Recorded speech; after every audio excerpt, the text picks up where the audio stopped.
Hey everyone, we're at the Thermaltake booth at Computex 2023. There are a lot of cases here. We're going to look at 3 of them in particular, and then we have a separate video that actually Steve from Hardware Unboxed joined momentarily. So you'll want to check that out on the channel as well. But the main thing that I'm addressing here is, and you'll hear me bring this up a few times, we did the video several years ago about Thermaltake's marketing. Concerns we had were the company's cases they were launching at the time just weren't up to our standards. They were overlooking some stuff that we didn't like.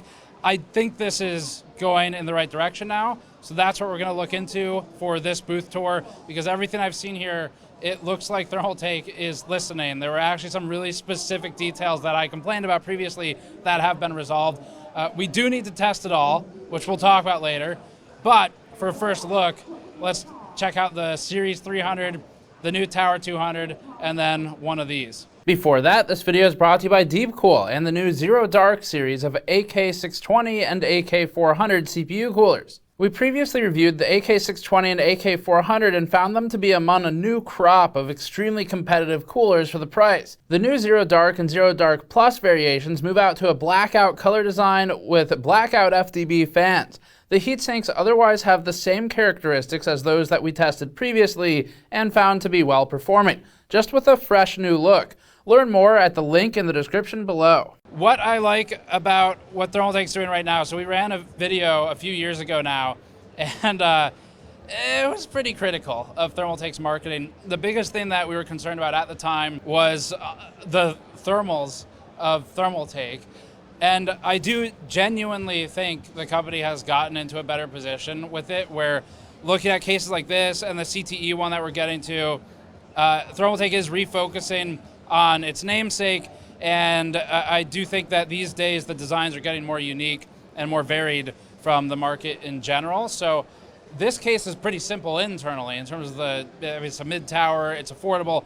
Externally they're playing around with it, and perforations actually really large on these, so they do end up doing a dust filter, which not every case is doing now, because most of the time if you do an ultra fine mesh, you don't need a dust filter. It's in fact better to not have a dust filter. When you do larger perforations, it gets closer to open air, and you do move back to needing a filter. So Thermaltake, at least one of our criticisms back then, was on the presence of filters and sometimes triple stacking them. And this, we're talking several years ago, where they do mesh perforation on the front, and then basically a built-in filter, and then sometimes even a third filter. And that was what was causing some of the problems. So I'm hoping that if this is representative of the direction Thermaltake's going in general or as a whole, it looks like they have taken the points to heart, because now there's a single finer wire mesh, almost like a nylon style. We've seen it a few times this show, and then the larger perforations. So gotten away from the triple stacking, and it's not ultra fine, but not everything has to be ultra fine, as long as the company understands when to pull the trigger on a filter or no filter.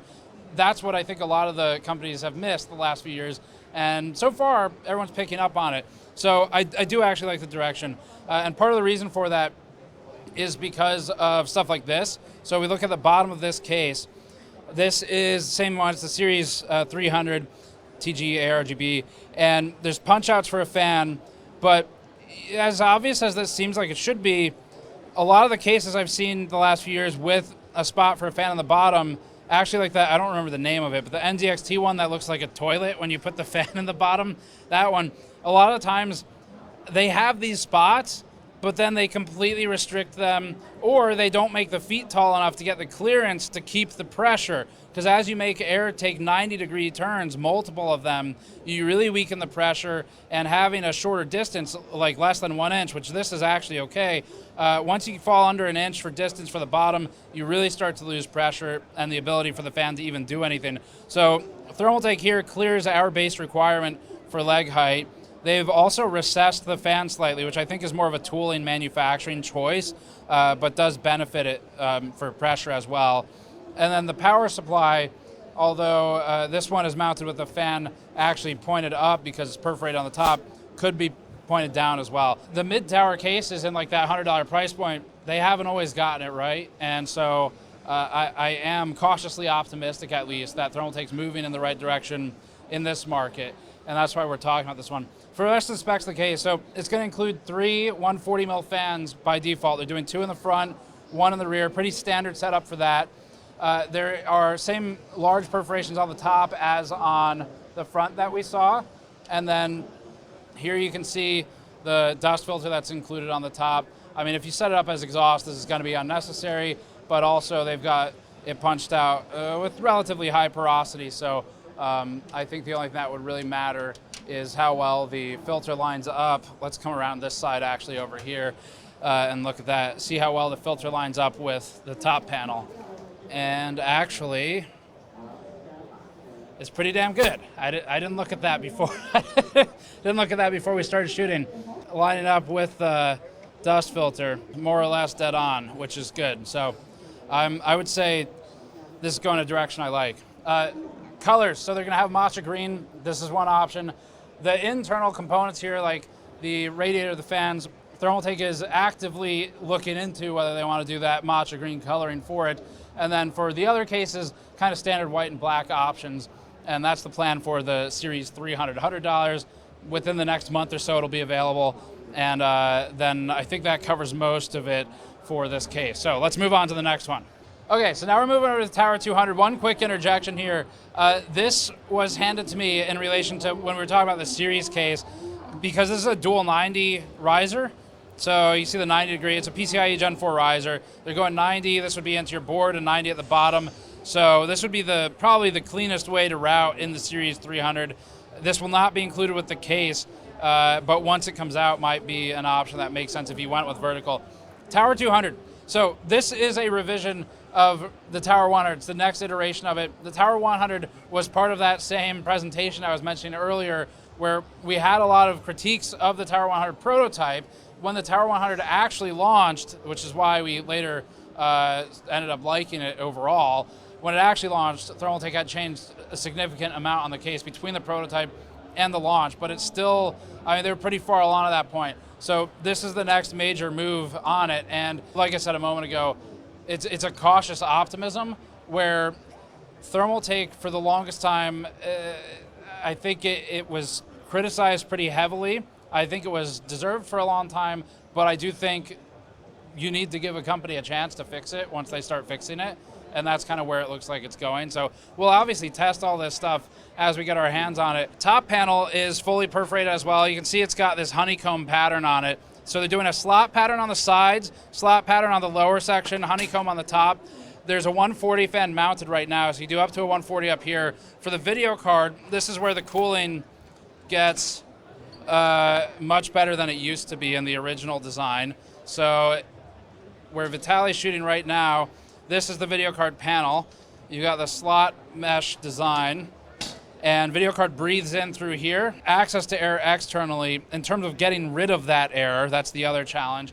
With the glass variant, it's exhausting if it's a vertical fin orientation into this wall. However, there's fan options here. I would probably set these as exhaust, which is actually what they have right now, to pull air from the top of the card out of the board, or from a flow through. Because you think of modern cards all flow through, probably that side, if you build in one of these, you should do exhaust to just basically eat the air as it comes out of the card. There are options to do non-glass and do just this mesh on both sides. There's a wall right here underneath the card. However, despite the solid wall here where the card's on the opposite side, there's sufficient space between it. It looks like around or a little over an inch between the bottom of the card and the panel, which is important for the same reason we were talking about the bottom of the case and the table, where the air should be able to get pulled out by fans if you've got them mounted here. And then this is just, is this the easiest way to, yep. I looked over just to make sure, and then the answer was yes.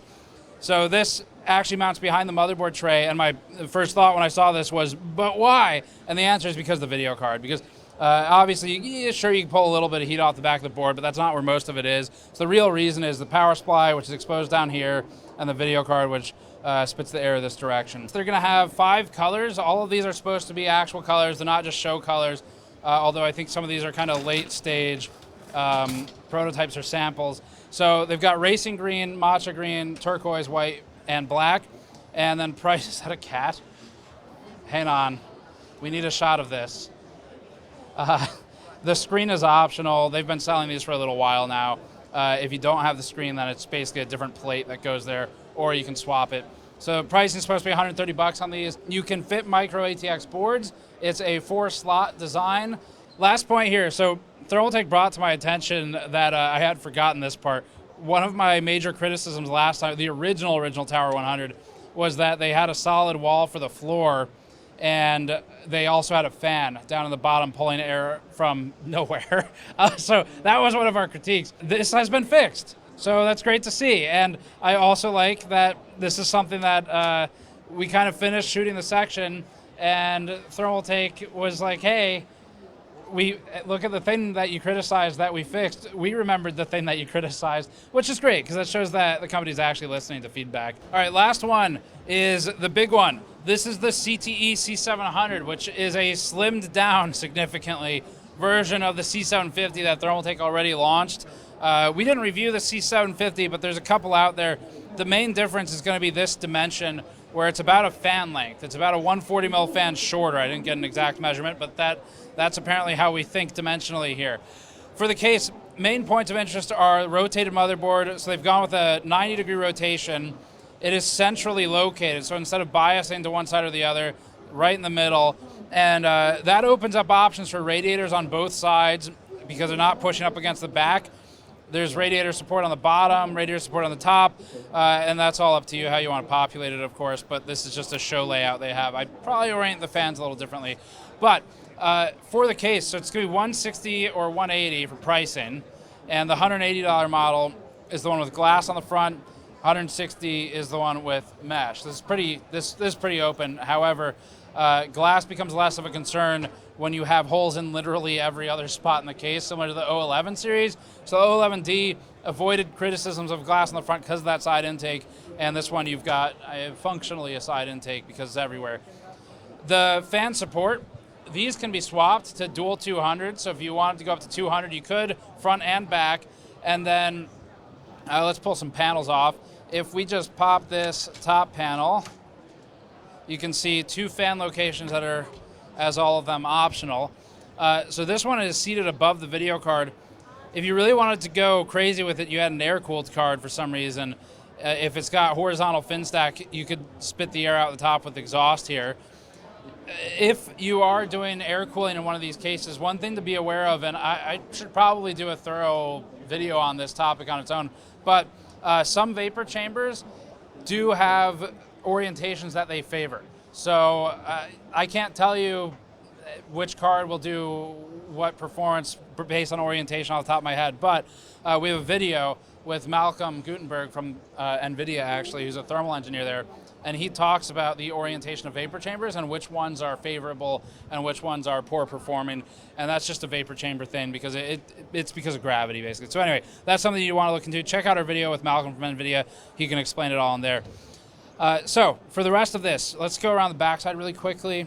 This would be basically the showcase style build if you wanted to do a crazier build out with water cooling. Backside, ton of depth for cabling. They've got a chamfered 45-degree cable pass-through next to a bunch of drive cages back here. Power supply goes on the bottom, intakes through the side, and yes, they did actually perforate it, so that's great. And then dust filters are internally mounted. I'd love for these to pop out through the panel, so you don't have to remove the panel to remove the filter. I'm not sure how that would probably change how the panel mounts because it becomes a structural issue at that point of rigidity. But that covers the CTE C700, and maybe we'll start looking at some of these. I think the 300 is on our list next. So thank you all for watching. I think overall, directionally for Thermaltake, it's in a much better spot than it was several years ago when we did that video. I'm excited to review some of the cases and see how it's actualized in testing. Ultimately, of course, that's what we have to do. I can look at stuff. Cases is a little easier for me to look at and go, yeah, this looks good, this doesn't look good, or whatever. We still need to test it, so we'll get there. Subscribe for more, and go to store.gamersnexus.net or patreon.com/gamersnexus to help us out directly, and we'll see you all next time.